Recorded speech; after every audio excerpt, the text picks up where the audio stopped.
if I mention emotion to a lot of people, they say, oh, you're telling me the illness is in my mind. And it's not in your mind, it's in the chemistry. Meaning that before, when I explained how the neuropeptides go through the body, and those are emotions, and our perception of those as our feelings, and now I take those feelings and I make a story about it. The story is my mind. The story, the thoughts. But when I'm dealing with, let's say, if I only deal with my emotions or something I experience, let's say it has that amount of emotion. But now, if I'm dealing with something that my ancestors also dealt with that was painful, I'm dealing with a larger volume of emotions, which are chemicals.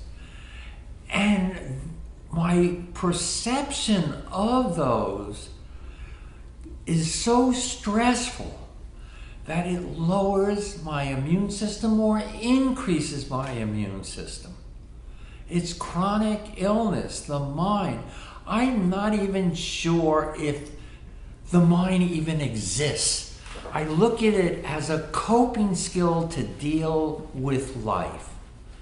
In some way, it's a coping skill. It's a coping skill that has to stop, because the coping skills, even in psychology, what saves you as a child, that same coping skill could kill you as an adult. It reinvents your whole story over and over again. So how can we silence the mind? And maybe I'll give you my perception of a mind, the illusion of the mind. To me, there's I. I know I exist, okay? But there's the other. And I'll say the other is you, Dan. So I have to create a story to understand that other person, okay? Soon as I do that, I create difference. There's me and there's you. Difference is our problem in life. We lose the similarity, the closeness. The only fear I have with social media is that, yes, it enables us to connect from a distance. So if the social media could let us connect from the heart on some level, and it does. There are some pieces on social media that are really heartfelt, but it's coming from outside us. And I don't know if it unites us as much as I'd like to see. So difference. So the space between us is difference. And now what the mind does, it tries to figure out difference. That's called understanding. So on one hand, there's Paul. On the other hand, there's Dan, or there's Phil. And there's space between us. Oh, the space between us, I define Phil at the beginning as a videographer and you as a physician. Immediately that separates us, that understanding. It really does. So then what I look for in life when I find difference are groups of people who agree with my difference, okay?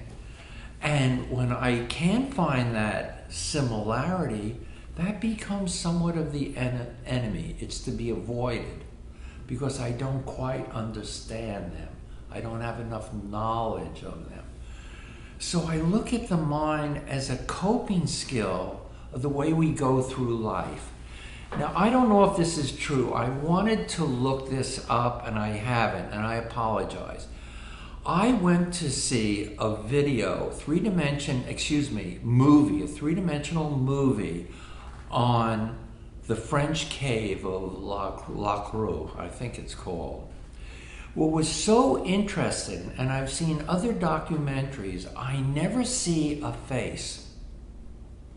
I see hands and I see animals, and I see that is different, okay?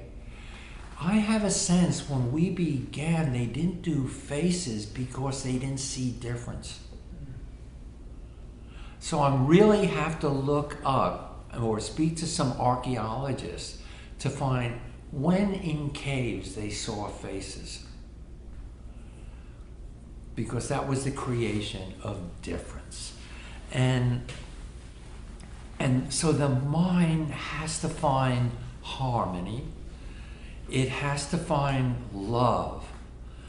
And it has to cut down on the stress.